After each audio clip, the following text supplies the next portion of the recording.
Magigisa ako ng ampalaya. Ito na yung last na bunga ng ampalaya namin.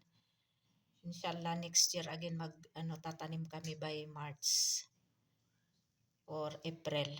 So ito kinuha ko na lang lahat yung mga nandoon. Kasi dry na yung puno at saka yung mga leaves. So igigisa ko lang ito, bawang, sibuyas, kamatis, tapos kumuha ako ng yung nagluto ako ng chicken steak. So yung gizzard, yan in-slice ko para pang sahog. So ito yung talong kinain ng kambing namin. At saka na din, wala na din bunga yung talong namin. Meron doon 3 na lang yung pangbinhi. At saka yung ano ba ito, yung green chili, pero hindi ito maanghang. Siya, paprika. So ilagay ko na din.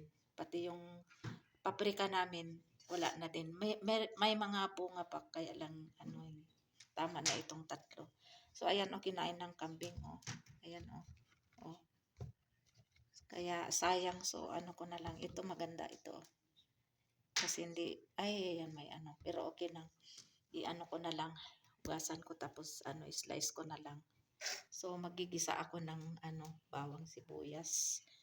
Na tayo magpainit ko ng mantika. Meron na ito, mantika 3 to 4 tablespoon ito. Kunti lang yung gagamitin ko na mantika. Now, ilagay na din natin ang sibuyas.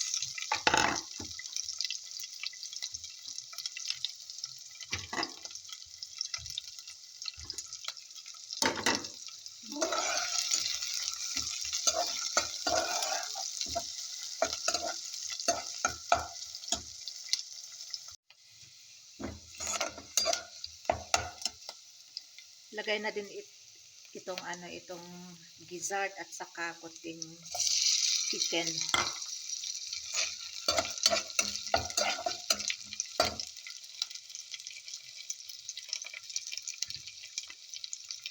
Then itong ampalaya.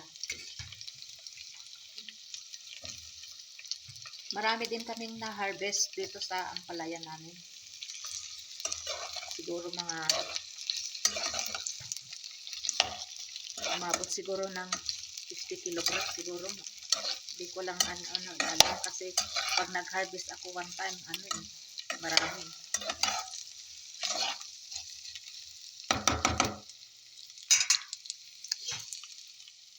Cover natin.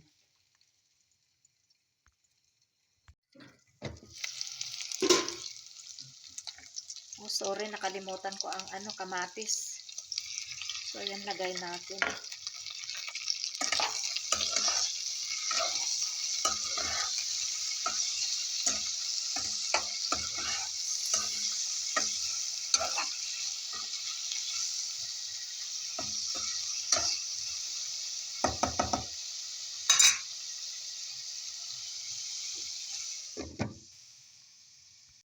Now we'll check this already half cooked. Now we can put this eggplants. And then ito na din yung last na bunga ng talong namin. Marami din akong na-harvest. So ilagay ko na din, and then itong paprika. Slow fire lang para maganda yung pagkaluto.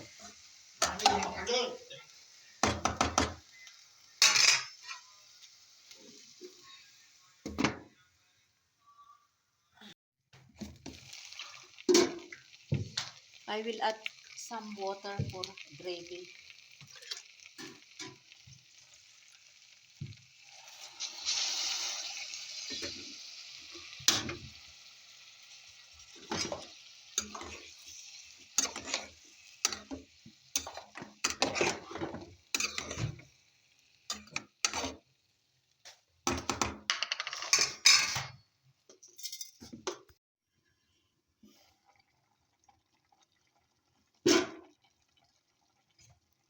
This is already cooked, sauteed bitter gourds with eggplants and paprika.